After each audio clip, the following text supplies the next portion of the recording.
want to invite you all to remain standing for the reading of the Gospel this morning. And this morning we'll be sharing from the Gospel according to John, the 2nd chapter.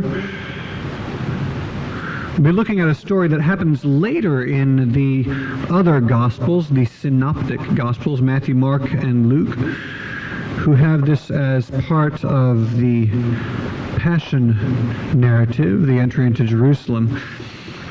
John remembers it a little differently, which is fine. John can be his unique and special self, and that'll be all right. I'll be reading from the Common English Bible this morning. If your translation is a little different from mine, that is all right. Somewhere in between the words on your page and the words on mine, there is a word that God will speak to us together. A reading from John.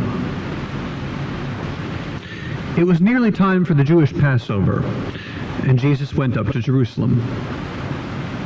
He found in the temple those who were selling cattle, sheep, and doves, as well as those involved in exchanging currency sitting there. He made a whip from ropes and chased them all out of the temple, including the cattle and the sheep. He scattered the coins and overturned the tables of those who exchanged currency. He said to the dove sellers, "Get these things out of here. Don't make my Father's house a place of business." His disciples remembered that it is written, "Passion for your house consumes me." Then the Jewish leaders asked him, "By what authority are you doing these things? What miraculous sign will you show us?" Jesus answered, "Destroy this temple, and in 3 days I'll raise it up." The Jewish leaders replied, "It took 46 years to build this temple, and you'll raise it up in 3 days?" But the temple Jesus was talking about was his body. After he was raised from the dead, his disciples remembered what he had said, and they believed the scripture and the word that Jesus had spoken. Friends, hear what the Spirit is saying to God's people. Thanks be to God. You may be seated.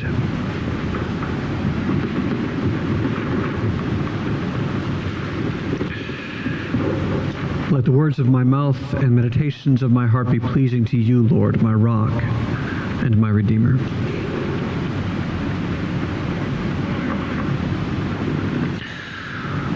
Over the course of these darkening days of Lent, we are encountering texts that speak of covenant, of God's promises or God's contracts with God's people or with creation as a whole.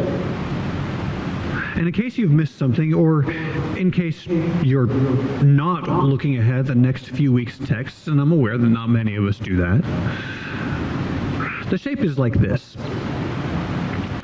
On the first Sunday of Lent, we looked at the Noahic covenant, the covenant with Noah, when God disarmed and proclaimed never again to destroy creation with a deluge. Bless you.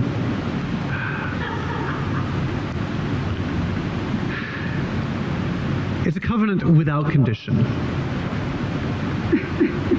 On the second Sunday of Lent, we looked at another unconditional covenant, the Abrahamic covenant, when God responded to Abraham's faithfulness by promising him that his lineage would not only continue, but would multiply beyond anything he could possibly imagine.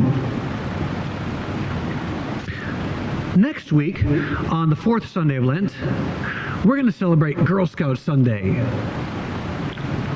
I know, it's really exciting. Now, paired up with that is the story of God sending poisonous snakes among the people who complained too much about wandering through the wilderness from Egypt to Canaan. The cookies are poisoned. Shh, we're trying to sell them.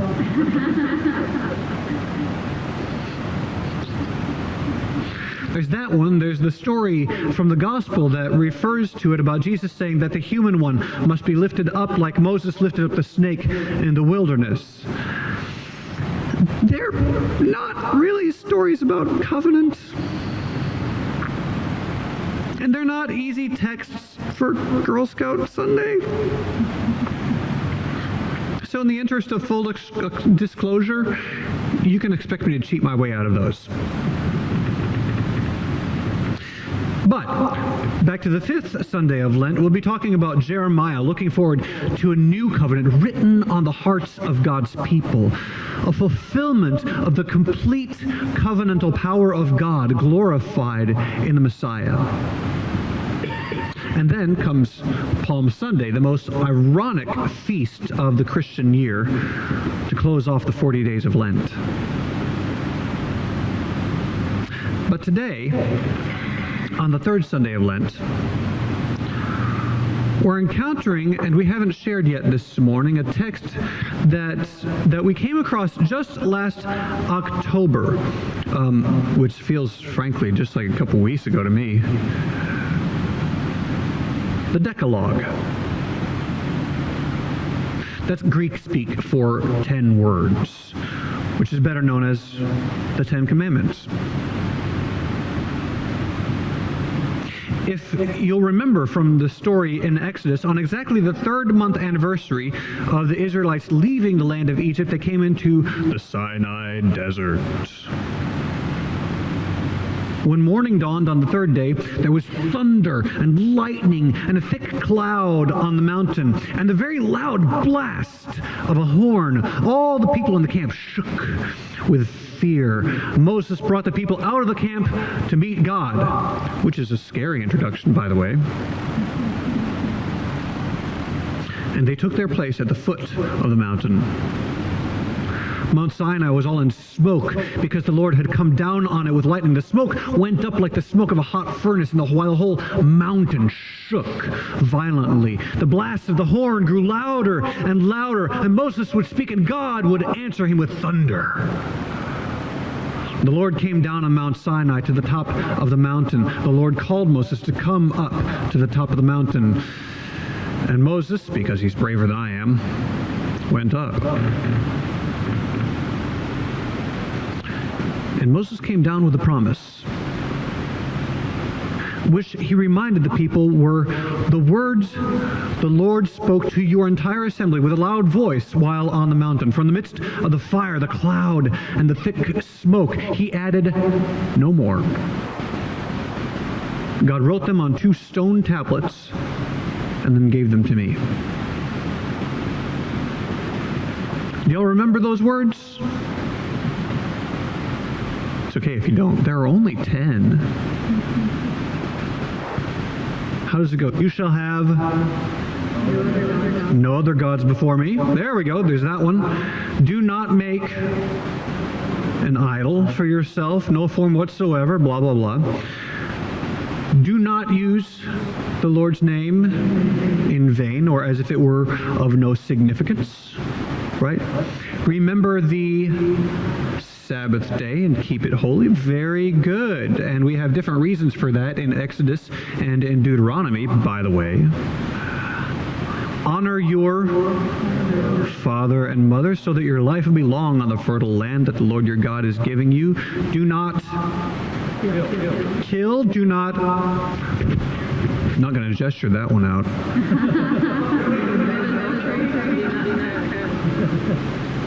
Do not commit adultery. Do not steal. Do not testify falsely against your neighbor. Do not desire your neighbor's house. Do not covet. Or try to take your neighbor's wife. That's how the Deuteronomic text goes. Do not crave your neighbor's house, field, male or female servant, ox, donkey, or anything else that belongs to your neighbor. It's theirs, it ain't yours. It's all God's anyway, right? There you go. The Decalogue. It's the covenant that God makes with the children of Israel to make them a people set apart. And in the terms that John Wesley uses to describe grace to us, it's in Egypt and the escape from there that God justifies the people, makes them right, makes them worthy, sets them free, in fact, from bondage. And setting us free is the work that justifying grace does to us still. But it's here at Sinai that God sets up the covenant with the people that makes them sanctified, purified for God. So it's no wonder that Jesus gets so infuriated when the temple hierarchy sets up a system to cheat the people with gouging prices of sacrifices and money exchange so that they can participate in one of the most important festivals of the Jewish faith. They're gathering together for what? Passover. And Passover is celebrated with a sacrificial lamb. A lamb without blemish. Perfect. People can't raise those kinds of lambs at home. You got to get them from the temple. And they're going to raise the prices up until nobody can afford it. Yeah, Jesus was mad. The purpose of justification is to set us free from the various bondage that enslaves us. But just like those Pharisees of old, that temple hierarchy trying to cheat the people, we want to take advantage of those so often who are in the most vulnerable positions of needing freedom, of needing Jesus, just so we can ensure our own gain.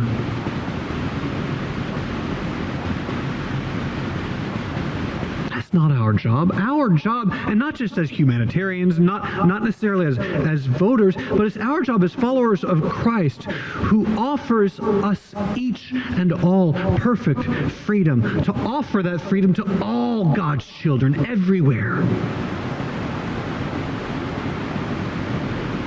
And once we step from bondage into freedom, we enter into that covenant that makes us holy, that sanctifies us, purifies us, and nurtures us into the image that God created us to be.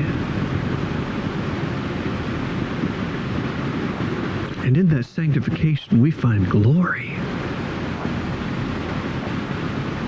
In that sanctification, we step into the fullness of the created image of God.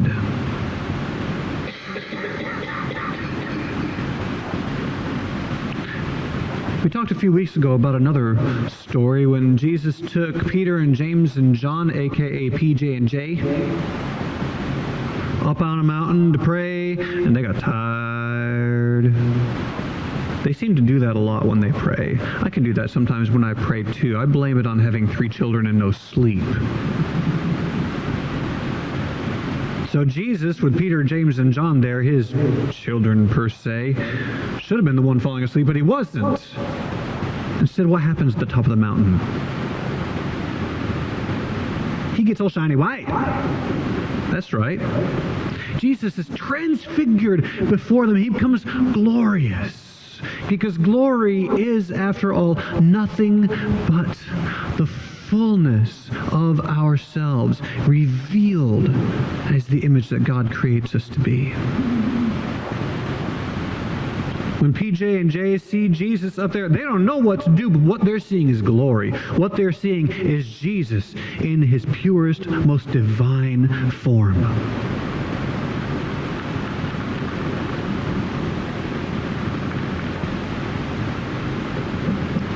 When we move towards sanctification, we move toward that glory. When we let Jesus purify us, we move toward what we were intended to be.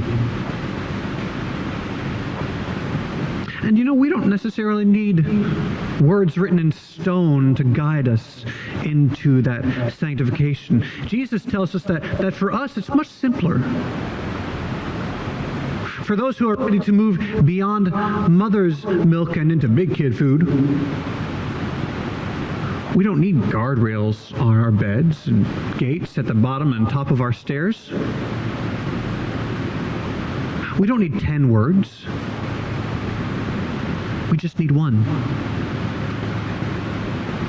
Agape. Love. All the law and the prophets are summed up